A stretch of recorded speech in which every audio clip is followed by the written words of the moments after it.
ಐತಿಹಾಸಿಕ ಲಕ್ಕುಂಡಿ ಗ್ರಾಮದಲ್ಲಿ ಘಟಸರ್ಪಗಳು ಮತ್ತು ಸರ್ಪಗಳ ಚರ್ಚೆ ನಡುವೆ ಇವತ್ತು ನಿಜ ಸರ್ಪವೊಂದು ಈ ಉತ್ಖನನ ಸ್ಥಳದಲ್ಲಿ ಪತ್ತೆಯಾಗಿದೆ. ಇದು ಸಾಕಷ್ಟು ಆತಂಕ ಮತ್ತು ಭಯಕ್ಕೆ ಕಾರಣ ಆಗಿದೆ. ಈಗ ನೋಡ್ಬೋದು ನಾವು ಲಕ್ಕುಂಡಿ ಗ್ರಾಮದ ಕೋಟೆ ವೀರಭದ್ರೇಶ್ವರ ದೇವಸ್ಥಾನ ಆವರಣದಲ್ಲಿದ್ದೀವಿ. ಇದೇ ಒಂದು ಎ ಬ್ಲಾಕ್ನಲ್ಲಿ ಇವತ್ತು ಬೆಳಿಗ್ಗೆ ಒಂದು ನಿಜ ಹಾವು ಕೂಡ ಪತ್ತೆಯಾಗಿದೆ. ಯಾಕೆಂದರೆ ಕಳೆದ 13 ದಿನಗಳಿಂದ ನಿರಂತರವಾಗಿ ಉತ್ಖನನ ಏನು ನಡೀತಿತ್ತು ಆ ಒಂದು ಸಂದರ್ಭದಲ್ಲಿ ಸಾಕಷ್ಟು ಪ್ರಮಾಣದಲ್ಲಿ ಈ ನಾಗರ ಶಿಲೆ ಇರುವಂಥ ಸಾಕಷ್ಟು ಕೂಡ ಶಿಲೆಗಳು ಪತ್ತೆ ಆಗ್ತಿತ್ತು. ಹೀಗಾಗಿ ಲಕ್ಕುಂಡಿ ನಿಧಿಗಳನ್ನು ಇಲ್ಲಿನ ಏನು ಸರ್ಪಗಳು ಕಾಯ್ತೇವೆ ಅನ್ನೋ ಚರ್ಚೆ ಕೂಡ ಸಾಕಷ್ಟು ಆಗಿತ್ತು. ಈ ಎಲ್ಲ ಚರ್ಚೆ ನಡುವೆ ಇವತ್ತು ನಿಜ ಏನು ಹಾವು ಏನು ನಾಗರ ಹಾವಿತ್ತು ಅಥವಾ ಇನ್ಯಾವ ಜಾತಿದಿತ್ತು ಗೊತ್ತಿಲ್ಲ. ಇವತ್ತು ನಿಜ ಹಾವು ಇದೇ ಒಂದು ಅಲ್ಲಿ ಏನು ಪೈಪ್ ಕಾಣುತ್ತೆ ಆ ಒಂದು ಪೈಪಿನ ಕೆಳಭಾಗದಲ್ಲಿ ಇವತ್ತು ಬೆಳಗ್ಗೆ ಕಂಡಿದೆ. ಇವತ್ತು ಇಲ್ಲಿನ ಸೆಕ್ಯೂರಿಟಿ ಗಾರ್ಡ್ಸ್ ಆಗಿರುವ ಸ್ಥಳೀಯರು ಅದು ಕಣ್ಣಾರೆ ಕಂಡಿದ್ದಾರೆ. ಅದು ವಿಡಿಯೋ ಕೂಡ ಸೆರೆ ಮಾಡಿದ್ದಾರೆ. ಯಾಕಂದ್ರೆ ಇಷ್ಟು ದಿನ ಕೇವಲ ಘಟಸರ್ಪ ಹೋಯ್ತು, ದೊಡ್ಡ ಹಾವು ಹೋಯ್ತು ಅಂತ ಅನ್ನೋದು ಬರೀ ಚರ್ಚೆ ಆಗಿತ್ತು, ಏನು ಹೂವಾಪುವಗಳಿಗೆ ಆಗಿತ್ತು. ಆದರೆ ಇವತ್ತು ನಿಜ ಏನು ಹಾವು ಏನು ಇಲ್ಲಿ ಪ್ರತ್ಯಕ್ಷ ಆಗಿದೆ, ಇದು ಸಾಕಷ್ಟು ಚರ್ಚೆ ಮತ್ತು ಆತಂಕ ಮತ್ತು ಭಯಕ್ಕೆ ಕಾರಣ ಆಗಿರ್ಬೋದು. ಯಾಕೆಂತಂದರೆ ಕಳೆದ 13 ದಿನಗಳಿಂದ ನಿರಂತರವಾಗಿ ಕೂಡ ಏನು ಒಂದಿಲ್ಲ ಒಂದು ಏನು ಸರ್ಪಕ್ಕೆ ಸಂಬಂಧಪಟ್ಟಂಥ ಸಾಕಷ್ಟು ಶಿಲೆಗಳು ದೊರೀತಾ ಇದ್ದವು. ಅದರಾಗೆ ಇದು ಲಕ್ಕುಂಡಿ ಶ್ರೀಮಂತರ ನಾಡು, ಸಾಕಷ್ಟು ಇಲ್ಲಿ ನಿಧಿ ಇದೆ, ಅವೆಲ್ಲ ಸರ್ಪಗಳು ಕಾಯ್ತೇವೆ ಅನ್ನೋದಿತ್ತು. ಈ ಹಿನ್ನೆಲೆಯಲ್ಲಿ ಇದು ಚರ್ಚೆ ಆಯಿತು. ಈ ಚರ್ಚೆ ನಡುವೆ ಇವತ್ತು ಏನು ಒಂದು ಹಾವು ಪ್ರತ್ಯಕ್ಷ ತೆಗೆದು ಸಾಕಷ್ಟು ಕುತೂಹಲ ಕೇಳಿಸಿದೆ. ಈಗ ಆ ಒಂದು ಹಾವನ್ನು ಪ್ರತ್ಯಕ್ಷವಾಗಿ ಕಂಡಂಥ ವ್ಯಕ್ತಿ ನಮ್ಮ ಜೊತೆ ಇದ್ದಾರೆ, ಮಾತಾಡ್ಸೋಣ. ಸರ್, ಇವತ್ತು ಬೆಳಿಗ್ಗೆ ಎಷ್ಟು ಗಂಟೆಗೆ ನೀವು ಇಲ್ಲಿ ಬಂದಿದ್ದರು, ಹೇಗೆ ಕಾಣುತ್ತೆ ಅಂತಲ್ಲ? 8:30 ಟೈಮ್ಗೆ ಬಂದಿದ್ದೆ ಸರ್. ನಾನು ಟೀ ಕುಡಿದು ನೋಡ್ಬೇಕಂತ ಬಂದೆ. ಇಲ್ಲಿ ಉತ್ಖನನ ಕೆಲಸನ ನೋಡ್ಕೊಂಡು ಬಂದಾಗ ಎ ಬ್ಲಾಕ್ನಾಗ ಆ ಕಡೆ ತೆಗಿನೊಳಗೆ ಒಂದು 2-2.5 ಅಡಿದು ಒಂದು ಹಾವಿತ್ತು. ಅದು ಬಳಬಳಕ ಹಾವು ಅಂತ ಹೇಳ್ತಾರೆ. ಅದು ನಾಗರಾವಂತೂ ಅಲ್ಲ, ಅವು ಇದ್ದದ್ದು ಖರೆ. ಕಣ್ಣಾರೆ ನಾನೇ ವಿಡಿಯೋ ಮಾಡಿದ್ದಾರೆ. ವಿಡಿಯೋ ಮಾಡಿದ್ದೆ, ನೋಡಿದ್ರಿ. ಬೆಳಗ್ಗೆ ಇತ್ತು 8:30 ಟೈಮ್ಗೆ ಆ ಬ್ಲಾಕ್ನಾಗ ಇತ್ತು. ಲಕ್ಕುಂಡಿಯಲ್ಲಿ ಸಾಕಷ್ಟು ನಿಧಿ ಇದೆ, ಅವಕ್ಕೆಲ್ಲ ಘಟಸರ್ಪಗಳು ಕಾಯ್ತಾ ಇದ್ದಾವೆ, ಸರ್ಪಗಳು ಕಾಯ್ತಾ ಇತ್ತು ಅನ್ನೋ ಸಾಕಷ್ಟು ಚರ್ಚೆನೂ ಇತ್ತು. ಮೊನ್ನೆ ಕೂಡ ಒಂದು ಘಟಸರ್ಪ ಬಂದು ಹೋಯಿತು ಅಂತ ಜನ ಹೇಳಿದ್ರು. ಅದು ಯಾವುದೇ ರೀತಿಯಿಂದ ಯಾರೂ ನೋಡಲಿಲ್ಲ, ಜೊತೆಗೆ ಅದು ಯಾವುದು ಫೋಟೋ ವಿಡಿಯೋ ಯಾವುದಿಲ್ಲ. ಇವತ್ತು ಇದೇ ಒಂದು ಸ್ಥಳದಲ್ಲಿ ಮತ್ತೆ ಹಾವು ಪ್ರತ್ಯಕ್ಷ ಆಗಿದೆ. ಏನು ಅನ್ನಿಸ್ತದೆ ನಿಮಗೇನು? ಏನು ಆದರೂ ನೋಡಿದ್ದು ಅಂದ್ರೆ ಇಲ್ಲಿ ಇರೋದು ಸತ್ಯ ಅಂತ ಒಂದು ಕಲ್ಪನೆಗೆ ಬರಲಕ್ಕತ್ತದ್ರಿ. ಯಾಕಂದ್ರೆ ನಿನ್ನೆ ಒಬ್ಬರು ಹೇಳಿದರು, ಅವರು ಅನುಭವಿಕರು, ನಿಧಿ ಇದ್ದಲ್ಲೇ ಸರ್ಪ ಇರುವುದು ಸರ್ವೇ ಸಾಮಾನ್ಯವಾದ ಸಂಗತಿ. ಅದು ಕವಲಿ ಅಂತ ಇರ್ತದೋ ಅಥವಾ ಯಾವ ರೂಪಕ್ಕೆ ಇರ್ತದೋ ಗೊತ್ತಿಲ್ಲ. ಆಮೇಲೆ ಹಿಂದೆ ಒಬ್ಬರು ಹೇಳಿದ್ರು ನಮ್ಗೆ, ಇಲ್ಲೊಂದು ದೊಡ್ಡ ಸರ್ಪನಿತ್ತು, ಅದು ತನ್ನ ಮಣಿಯನ್ನಿಟ್ಟು ಮೇಯುವ ಅಂತ ಸಮಯವನ್ನು ಹೇಳಿದ್ರು ನಮ್ಗೆ. ಆ ಘಟನೆಯನ್ನು ಹೇಳಿದ್ರು.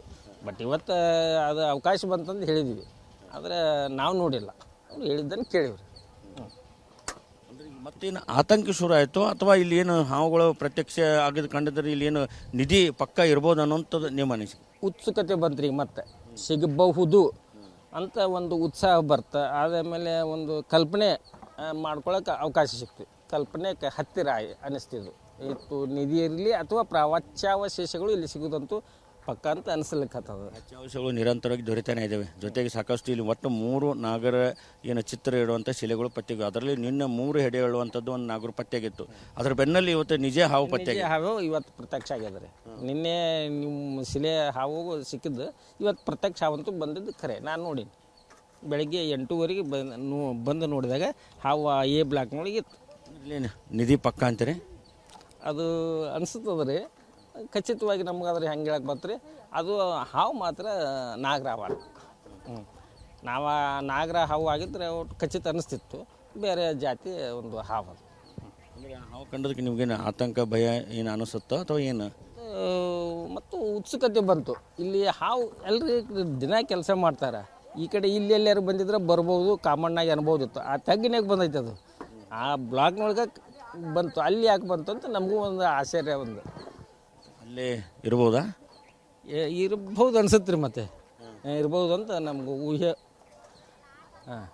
ಅಪೇಕ್ಷೆ ಹುಟ್ಟುತ್ತಾ ನಮ್ಗೆ. ಇರಬಹುದು ಇಲ್ಲಿ ಏನಾದರೂ ಒಟ್ಟು ಒಂದು ಐತಿಹಾಸಿಕ ಕುರುಹು ಸಿಗ್ತೈತಿ, ಪತ್ತೆ ಹತ್ತೈತಿ ಅನ್ನೋದ್ರಲ್ಲಿ 2 ಸಂಶಯ ಇಲ್ಲ ನಮ್ಮ ಅನಿಸಿಕೆ. ಲಕ್ಕುಂಡಿಯಲ್ಲಿ ಸಾಕಷ್ಟು ಇಲ್ಲಿ ಟಂಕಸಾಲೆಗಳಿದ್ದು, ಎಲ್ಲಿ ಅಗೆದ್ರು ಕೂಡ ಚಿನ್ನ ಸಿಗುತ್ತೆ ಅಂತೇಳಿ ಸಾಕಷ್ಟು ನಿಮ್ಮ ಹಿರಿಯರು ಹೇಳಿದ್ರು, ಸಂಶೋಧಕರು ಕೂಡ ಹೇಳ್ತಾ ಇದ್ದಾರೆ. ಅಂಥದ್ರಾಗೆ ಮತ್ತು ಹಾವುಗಳು ಕಾಯ್ತಾ ಇದ್ದಾವೆ ಇವು ನಿಧಿಗಳನ್ನುವಂಥದ್ದು. ಅದರಲ್ಲಿ ಮತ್ತೆ ಇವತ್ತು ಪ್ರತ್ಯಕ್ಷ ಆಗಿದೆ. ಈ ಭಾಗದಲ್ಲಿ ಒಬ್ಬರು ಇನ್ನೂ ಅದ ಅಂತ ಹೇಳ್ತಾರೆ, ಒಬ್ರು ಇಲ್ಲ ಅಂತ ಹೇಳ್ತಾರೆ. ಇವೆಲ್ಲ ಸೂಚನೆಗಳು ನೋಡಿದ್ರೆ ನಿಮ್ಗೆ ಏನು ಅನಿಸುತ್ತೆ? ಇರ್ಬೋದು ಅನ್ಸತ್ತೆ ರೀ. ಇವತ್ತಿನ ಸೂಚನೆ, ಇವತ್ತಿನ ಹಾವು ಬಂದಿದ್ದು ನೋಡಿದ್ರೆ ಇಲ್ಲಿ ಒಟ್ಟು ಏನೋ ಕುರುಹು ಐತಿ ಅಂತ ನನಗೆ ಅನಿಸ್ತದೆ, ನನ್ನ ಅಭಿಪ್ರಾಯ. ಇವತ್ತಿನ ಇದು ಏನು ಪುರಾತನ ಯಾವ ಕಾಲದ ದೇವಸ್ಥಾನ ಈ ಆವರಣದಲ್ಲಿದೆ, ಯಾವ ಕಾಲದ್ದು ಇರ್ಬೋದು ಅಂತ ಅನಿಸುತ್ತೆ? ಸುಮಾರು ಈಗ ಆಗಲಿ ಸಾಕಷ್ಟು ಮಂದಿ ಸಂಶೋಧಕರಾತು, ಅನುಭವಿಗಳಾತು, ಪ್ರತ್ಯಕ್ಷದರ್ಶಿಗಳು ಹೇಳಿದಾರಲ್ರಿ, ಸುಮಾರು 1000 ವರ್ಷದ ಹಿಂದಿನ ಇತಿಹಾಸದ ದೇವಸ್ಥಾನಗಳು ಇವೆಲ್ಲ. ಆಮೇಲೆ ಇಲ್ಲಿಂದ ಒಂದು ಅರ್ಧ ಊರು ಭಾಗ ಭಾಳ ಹೂತಿ ಆಗೈತಿ, ಅಂದ್ರೆ ಮಣ್ಣು ತುಂಬಿ ಹೂತಿ ಮಾಡಿ ಈ ಫೌಂಡೇಶನ್ ಈಗಿನ ಟೈಪ್ ಹಾಕೋದು ಹಾಕ್ತಿದ್ದಿಲ್ಲ ಅಂತ ಅನ್ನಿಸ್ತದೆ. ಯಾಕಂದ್ರೆ ಈಗ ನಾವಾದರೂ ಪಂಚಲೋಹ ಅಂತ ಹಾಕ್ತೀವಿ. ಈ ಒಂದು ಜಗಲಿ ಕಟ್ಟಬೇಕಾದ್ರೆ, ಮನೆ ಕಟ್ಟಬೇಕಾದ್ರೆ ಯೋಗ್ಯತಾನುಸಾರ ಬಾಗಿಲು ಬಿಡೋಕೆ ಜಗಲಿ ಒಳಗೆ ಪಂಚಲೋಹ ಹಾಕ್ತೀವಿ. ಆದರೆ ಅವಾಗಿನವರು ಮುತ್ತು ರತ್ನದ ಕೂಡ ಅವರು ವ್ಯಾಪಾರ ಮಾಡ್ತಿದ್ರು, ಅದರದ್ದೇ ಷೇರು ಪಾವಿಲ್ಯ ತುಂಬಿ ಅತಿ ಮಾಡ್ತಿದ್ರು ಅಂದಾಗ ಅವ್ರು ದೊಡ್ಡ ಪ್ರಮಾಣದೊಳಗೆ ನಿಧಿನೂ ಇದ್ದಿರಬಹುದು. ಅದು ಐತಿ ಎಲ್ಲ ದಿವಸನೂ. ಇದು ಸರ್ವೇ ಸಾಮಾನ್ಯ, ಎಲ್ಲರ ಮನೆ ಒಳಗೂ ಐತಿ, ಸರ್ವೇ ಸಾಮಾನ್ಯ. ಇದು ಸಾಂಪ್ರದಾಯಿಕ ಊಹೆ. ಎಸ್, ಇದು ಏನು ಲಕ್ಕುಂಡಿ ಗ್ರಾಮಸ್ಥರ ಮಾತು. ಏನು ಈ ಹಿಂದೆ ಕೂಡ ಸಾಕಷ್ಟು ಹಾವುಗಳು ಇದೆ ಅಂತಲೂ ಸುದ್ದಿತ್ತು. ಜೊತೆಗೆ ಇಲ್ಲಿನ ನಿಧಿಗಳು ಸರ್ಪ ಕಾವಲು ಇರ್ತದೆ. ಅದರಲ್ಲಿ ಇವತ್ತು ನಿಜ ಹಾವು ಕಂಡದ್ದು ನೋಡಿದ್ರೆ ಇಲ್ಲಿ ಪಕ್ಕ ನಿಧಿ ಇರಬಹುದು ಏನೋ ಅಂತ ಅನುಮಾನ ಮತ್ತು ಕುತೂಹಲ ಈಗ ನಮಗೆ ಹೆಚ್ಚಾಗಿದೆ ಅನ್ನೋ ಮಾತು ಹೇಳ್ತಾ ಇದ್ದಾರೆ. ಕ್ಯಾಮ್ರಾಮನ್ ಶಂಭು ಜೊತೆ ಸಂಜೀವ್ ಪಾಂಡ್ರೆ, TV9 ಗದಗ.